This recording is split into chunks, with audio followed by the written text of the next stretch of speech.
Hii ni mkutano wa pili wa katiba audit. Tumekuwa tukifanya audit ya katiba kwa sababu nakumbuka 2010 wakati tulikuwa tunapitisha katiba mpya, kuna wengine wetu walisoma katiba, si ndio?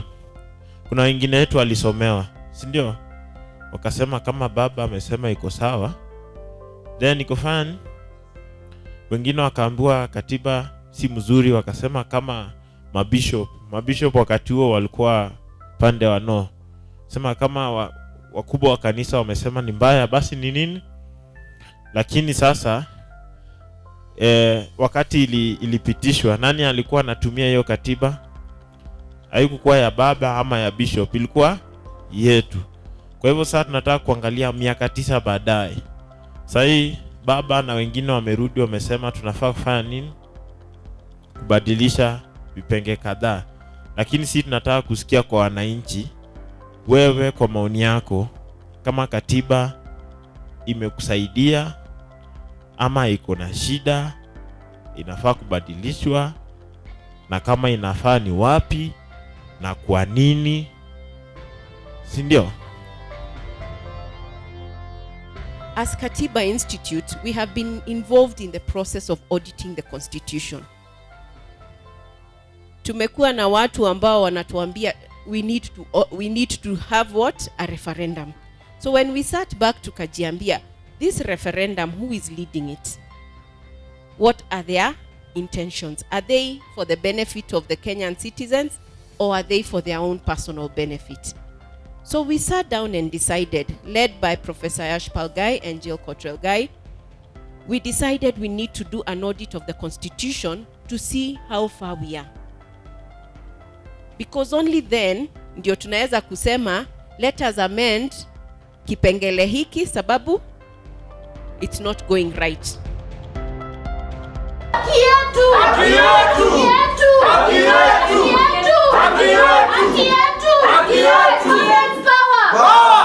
Okay. Power. Ni kwa nini mmeamua kufanya maandamano siku ya leo? Acha tuanze na dada yetu hapa. Tuko na hasira. Juu ya nini? Serikali tulitoa mambo yetu hapa. Wakatuita tukuje public participation. Kabisa. Nafasi sisi kila mtu aseme chenye anataka serikali mfanyie. Tukasema tunataka hospitali. Angalia huyu mama. Angalia huyu mama, angalia vizuri. Niko na hasira hapa. Sisi kama wananchi, kuna kitu inaitwa public participation. Clearly enshrined in the constitution. Na tuseme kile tunataka tufanyie. Sema mama kasema naomba mambo ya hospitali. Kasema hospitali ndio kitu tunataka iko kuambia. Kabisa. This sasa tunakuja na sikia tunataka kulaunja hapa stadium. Sisi kama wananchi tunasema haiwezekani. Makofi kwao. Kuna watu watapiga makofi, sijui umivu, kuchoka. Sisi kama wana Trans-Nzoia sijawahi kuona tukisimama hata public participation peke yake tukiitwa huwa hatuendi. We don't participate, ama tukiitwa tunajikuta watu 10 ama 20. The voice of Trans-Nzoia has never been felt. Naona ya kwamba sisi wananchi tunaweza kujinyima nafasi yetu na tukaenda kutoa maoni. Lakini hayo maoni hayachukuliwi maanani. Hayatiliwi maanani na viongozi. Wanatupilia mbali maoni yetu na wanapanga mambo yao. Public participation huwa inafanywa labda kama hapa, na ikija kule mashinani ni wale MCS peke yao wenyewe huwa wanakuja na kuita rafiki yao, lakini hawashirikishi watu wa mashinani kabisa wakajua ni kitu gani kinafanyika. Asante. As a citizen of Trans-Nzoia, what is your audit of the constitution? Ni kama ile katiba ya zamani bado inatumika saa hii. Haijatoka. Chifu wako, liguru wako, nani wengine wako. Sasa ninashindwa, hii katiba ya 2010 inafanya kazi ama ni ile ya zamani? Asante. Ninapo audit katiba yangu ninapata kwamba Trans-Nzoia huduma yetu licha imefika mashinani, ndio sijakataa, but haijafika kwa njia ambayo inastahili. Ni implementation iko chini sana. In the past, during the time of Nyayo, before the consolidating of these views together by Professor Yashpal Gai, you could not speak. Wakati unaongea tu unahakikisha wamekugonga. But this 2010 constitution imetusaidia sana kwa mambo ya public participation. Hata saa hizi tuko na watu wa media wanaweza kuongea freely. Lakini wakati wa mzee ilikuwa Voice of Kenya ama KBC kiongea itakuwa imemaliza. Many structures are not disability friendly, even the buildings that are being built right now. Like I can cite an example of our KRA offices here at Kitale. They are not disability friendly because it's on the 3rd floor. So like PWDs who use wheelchairs, and there are no ramps, there is no lift. So assessing their services becomes difficult. Mwenzangu ameongea hapo na Article 54 inasema ya kwamba a disabled person is entitled to, na wakaweka hizo rights. Now in the event ya kwamba hupati hizo rights, unatakikana kufanya nini? Natamani pia kusema that the executive has a lot of powers and it is not accountable to other arms of government, specifically the legislature. The only time we see the president in parliament is when he is going to give probably in a national state of the nation. But how about him telling us, being accountable as an executive? What has he done? What has an executive done? What are the policies that have been passed? Which ones are pro-friendly? What are the budgets that they have? What have they done? And so you find that the executive has some absolute powers more than the other 3 arms of government. By and large, it is important to audit the constitution. It is important to be critical. It is important to review. It is important to hold on to the gains that we have made as a people. Makofi kwake. Comrades power. Your power imeenda chini. Comrades power.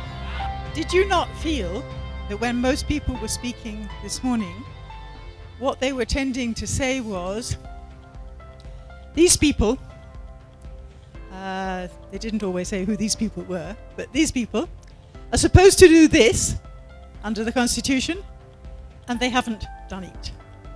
And then some people were particularly honest and said, we people, Mashinani, we are supposed to do things under the Constitution, and we haven't done them either. So that it reminds me very much, we've been telling you about this audit of the Constitution that we had people write short chapters about, and most of them were saying something rather similar. It's supposed to work like this, but it doesn't work like this, and it doesn't work like this because those people who are supposed to make it work don't do what they're supposed to do. What makes me very sad is that at every stage of the constitution making process, civil society was playing a key role. And then when it comes to the committee of experts, we are all thrown out. Politicians start making their deals, and this constitution, but there was so much support for the draft that they couldn't do that. But they made 2 changes. I think you all know that.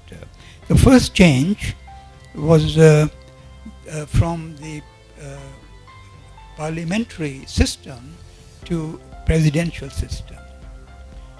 And I am told that though in the Boma's discussions we have had for 3 years, Raila and others, his party, supported parliamentary system. At that meeting, every political party said we want a presidential system. And that was adopted because I suppose every important politician in the room thought, now, I'm going to become the president, everything will be all right. And the second change they made was which will interest you more, was in the system of devolution. As you know, we had proposed at least 3 sort of tier level. They don't do anything to follow this. And now our leaders are saying, well, we are going to do this, we are going to do that. rather than accept the results as they are, but within the norms, rules that are laid down. And I felt really, and then I also asked the secretary for registration, forget her actual title or her name, and I said, I've been looking at these parties. I notice you have given them, a certificate, but they don't satisfy the rules set in this article. She shrugged her shoulders.